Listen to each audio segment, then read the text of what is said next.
Hi, my name is Stephanie Torres, and I will be talking about anger management issues, the dog edition. Let's say that you're walking down the street and you see this adorable corgi. Do you stop and pet him, or do you run away from him? Now let's say that further down the road you see this pit bull. He looks really strong. Do you pet him, or do you run away? Of course, when we see this adorable, squishable corgi, we just want to pet him and we call it cute names using a baby voice. But when we see that pit bull, we walk away as fast as we can. Why is that? Why is it that when we see dogs like that, our first thought is, I gotta get out of here? Oh no. Why? Why do we think that they're gonna attack, that they're gonna bite, that they're gonna hurt us? Well, to understand our behavior towards these dogs, I've studied various researches by the University of Bristol School of Veterinary Sciences to find out if these dogs are born vicious killers. Or their first instinct is to attack. Therefore, I will be discussing first the different breeds that are considered aggressive, that are considered vicious, the reasons why, the behaviors that are considered aggressive, and if it has anything to do with their breed. Is it because he's a pit bull that he is vicious? Well, let's begin. According to Patrick Lamontade, there are many breeds mislabeled as aggressive, and to begin the speech, we'll be listing some of them, beginning with the Bull Terrier. They're known to be difficult to handle. If you don't know what dogs are the Bull Terrier, they're the white ones that have like the bottled nose. It's like a bottle. It's really big and they're really strong. They're difficult to handle. The American Bulldog is very stubborn. The Akita, the dog who waited for his owner for years, has a high prey drive. The Chow Chow, that fluffy dog you see on TikTok, yeah, they're biters. The Dobermans are attackers, and the Rottweilers are the most scary. And as you can see, that's a Rottweiler, and he is a very, very scary. Like, he looks very scary right there. I'm afraid, so I'm gonna pass this slide before something happens. Now, what are the behaviors that are considered aggressive, that are considered vicious, that make a dog an aggressive dog? Well, to start is barking. When we see a dog bark, we get scared. We even jump.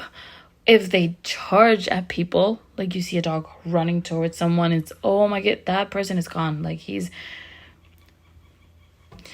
Also, when they show their teeth, when a dog goes like, I get scared. I'm like, okay, no, bye.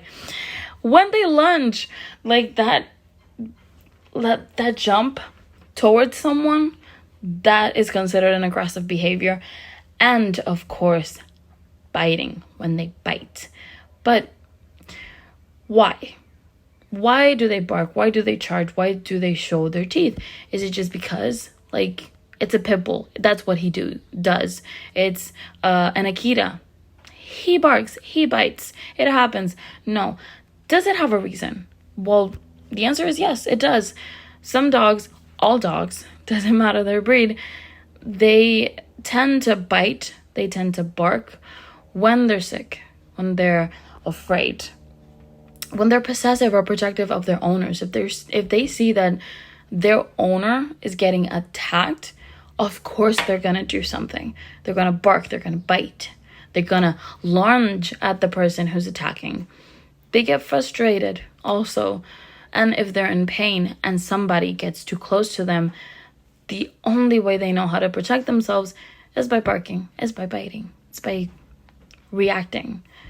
You know, they can't use words. You've never seen a dog be like, Mom, I'm in pain, woof, woof. No, the way they communicate is that way. So now that we've established that, let's go a little bit deeper into answering the question, are they born this way? Are they born to be vicious? Are they born to do all of these things? So in the University of Bristol School of Veterinary Sciences, Rachel Cassie sent out 15,000 questionnaires to dog owners, of which only 4,000, which is still a lot, answered. And while analyzing these results, Cassie concluded that dog owners that were 25 years old or younger, their dogs tended to be a bit more aggressive than dogs owned by 40-year-olds or higher. Also, dogs who were trained as puppies were less to be aggressive to strangers than those who weren't trained at all. Also, dogs who came from rescue centers were more aggressive than those that came from breeders. So, Cassie's also indicates in her research that when a dog is trained with negative and abusive tactics, they also tend to be aggressive. They will attack. They've been abused.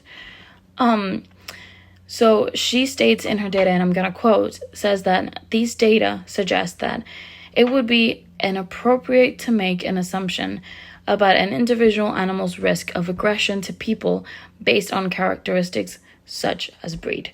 What we said before and what this study shows, that it never says, oh, because it was a pit bull and it came from a rescue center, he attacks. It could be a chihuahua that came from a rescue center, he's gonna attack. That's what she says. It all depends on how they were treated, like where they came from, what's been happening in the house. And an advisor of the American Society for Prevention of Cruelty to Animals adds a bit to what she's saying. He says aggression is a very, very complex behavior, and it's a very complex word. And he says that aggression, and I'm going to quote, was going to be both situation dependent and dependent on history of both the people and the dog, unquote. So it depends on how they were trained, depends on how they were cared for. You know, dogs are a little bit like people. You know, if we're people that have been abused, that have been treated badly our whole lives, we're not, you know, oh yay, everything's great, everything's fine. You know, we react to how we've been treated, and it happens with animals too. It happens with dogs. So to understand this a bit better, I have an example. I have an anecdote. When I was a little kid, I remember playing with my uncle, and I remember he had scars like all over his arms and legs. And I remember asking him, I was maybe 6 or 5, and I was like, Uncle, were you in a fight, or are you a secret spy and you went on a crazy mission? And I remember he told me if he was a spy, he wasn't gonna admit it, you know, it was a secret. Then he would wink, and I wouldn't think about it. So I was a bit older. My uncle passed away, and my mom explained where those scars came from. And he wasn't a spy. Sadly, he wasn't. I wish he were. That would have been really cool. But no, the thing is, my grandfather had a German Shepherd when they were young. And when my mom was born, she is actually the youngest of 7. My dog trained the dog to protect her at all cost. Or so he said. He trained him to, every time one of my uncles would get close to my mom, just to hug her or see her, he would say a certain command, like it was a certain word.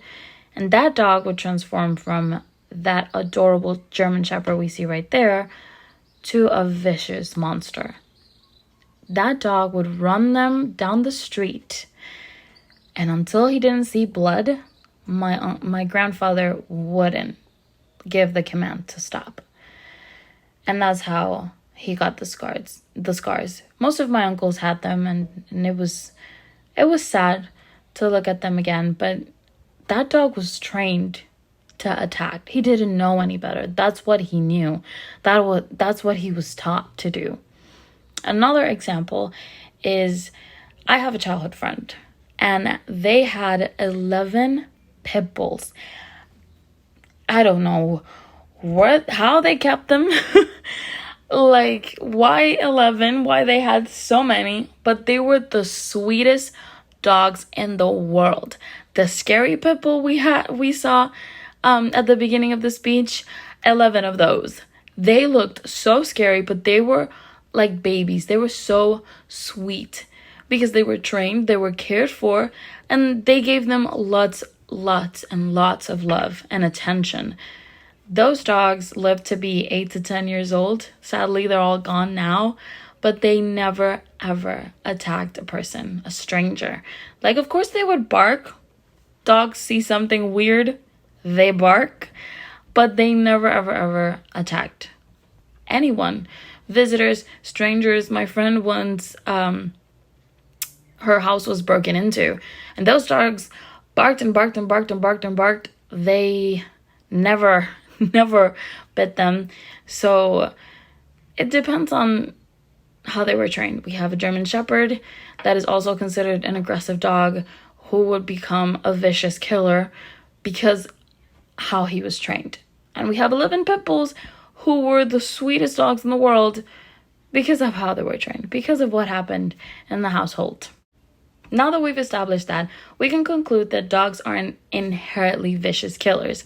They're not aggressive because of their breed. It's not because it's Chow Chow that is so cute. Please Google Chow Chow after this speech if you do not know how they look like. You know, it's not because they're Chow Chows. They are biters. They're gonna bite. It depends on what they were trained to do. We've discussed the breeds that are mislabeled as aggressive, the behaviors that are considered aggressive, like I said, barking, biting, lunging, showing their teeth, going like her, that's considered aggressive, and the reasons why. Because they're protecting their owners, because they're sick, because they're afraid. Of course, if you encounter one of these dogs, be careful. You know, any dog, any type of animal, be cautious, please. You don't know how they were trained. You don't know what these dogs were been through. Please ask their owners. Be very observant. Sometimes just by seeing, we see types of behaviors that we're like, okay, we need to be careful. Like, please be careful. But it doesn't have to be because of their breed. You see a Chihuahua, sometimes they bark a lot. Be careful. Just, you know, keep your distance. If the owner says, okay, no, you know, he's trained, he's great, then go ham. Hug him, pet him, anything you want. And I'm going to conclude with this quote by Rose Eveleth from the Smithsonian Magazine. And she says that training your dog well and early on to avoid any problems with aggression, regardless of what breed you've got. So if you're thinking of getting one of these dogs, if you get a Corgi, if you get a Pit Bull, please train them first. I know it's kind of a hassle, but it's the best thing you could do for them, you know, and give them lots and lots of love and care. So you don't have a vicious dog. You have a lovable one, despite of their breed. These are my references. Thank you so much for your attention.